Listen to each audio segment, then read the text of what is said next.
बिस्मिल्लाहिर्रहमानिर्रहीम। अच्छा जी, पहले सवाल सुन लें फिर उसका जवाब देते हैं। एक शख्स ने आज से 20 साल पहले 5 मरले का प्लाट सेल किया और उसकी रजिस्ट्री कर दी। उसके साथ मज़ीद कुछ फुट थे जिसका स्टाम्प तो करके दे दिया लेकिन रजिस्ट्री नहीं करके दी। वो शख्स वफात पा गया।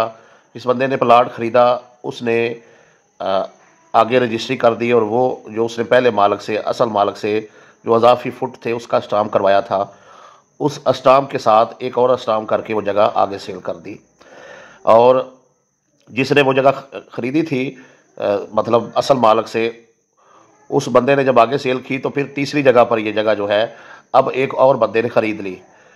अच्छा, ख़रीदी इस तरह से कि 2.5 मरले जो है जिसने दूसरे नंबर पर ख़रीदी थी उसने एक बंदे को बेच दी और 2.5 मरले जो है वो अलग करके बेची और उसके साथ वो जो फुट थे वो भी सेल कर दिए, लेकिन करके स्टाम्प दिया। चूँकि असल मालिक ने ही आगे स्टाम्प करके दिया था, रजिस्ट्री नहीं करके दी थी, तो ये तीसरी जगह पर जो है उसका स्टाम्प हो गया।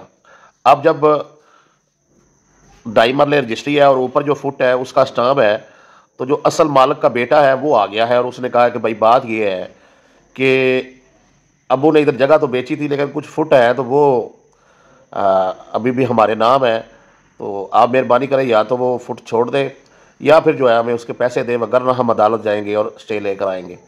तो जिस भाई ने वो जगह ख़रीदी थी वो परेशान हो गया, तो वो पूछ रहा है कि भाई अब इसका हल क्या है। मोहतरम भाई, आप बिल्कुल परेशान ना हो।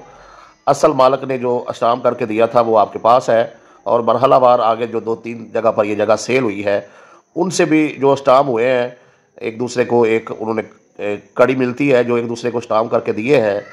तो आप जो है वो जो पहला असल मालिक का स्टाम्प है उसकी बुनियाद पर जो है अदालत में केस कर दें। आपको जो बंदा असल मालिक है वो फौत हो चुका है। याद रखें, जब कोई बंदा फौत हो जाता है तो उसके वारसान के ख़िलाफ़ जो है वो आप केस कर सकते हैं। तो या तो आप केस करके आप जो वो असल मालिक का की औलाद है उनको ही फरीक बनाएं और उन्हें नोटिस भेजें।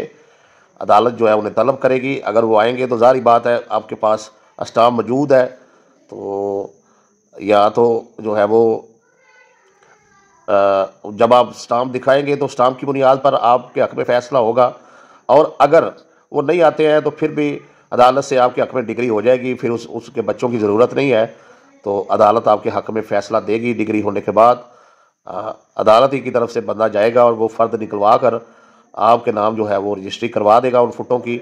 और रजिस्ट्री का जो टैक्स वगैरह है वो आप नहीं अदा कर रहे हैं और कोई मामूली सा ख़र्चा उस बंदे का होगा जो जिसने जाकर रजिस्ट्री करवानी है।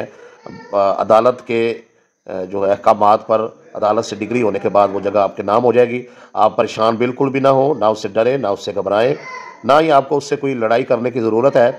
ठीक है जी, आपका मसला जो है वो हल हो जाएगा क्योंकि असल मालिक का स्टाम्प जो है वो आपके पास मौजूद है। तो यहाँ पर यह भी गुजारिश करूँगा कि बाद लोग 5 मरले जगह ख़रीदते हैं, मिसाल के तौर पे 3 मरले की रजिस्ट्री करवा ली, 2 मरले का वैसे स्टाम्प करवा लेते हैं, तो रजिस्ट्री नहीं करवाते। फिर इस तरह के मसाइल जो है वो दरकार होते हैं, कल को देखने को मिलते हैं। तो बेहतर यही है कि जब आप कोई जगह ख़रीदें तो जितनी जगह ख़रीदी है उसकी रजिस्ट्री जो है मुकम्मल करवाएं ताकि कल को कोई मसला ना हो। और दूसरी अहम बात यह है कि बिलफ़र्ज़ ये तो स्टाम्प मौजूद है, अगर स्टाम्प मौजूद ना होता और वैसे ही कोई जगह किसी बंदे के नाम ही नहीं है तो आपको स्टाम्प पे सेल करता है, जगह भी रजिस्ट्री वाली है, तो याद रखें उस स्टाम्प की कोई कानूनी हैसियत नहीं होती है। ठीक है जी, तो ये सूरत हाल है। अल्लाह ताला बेहतर करेगा।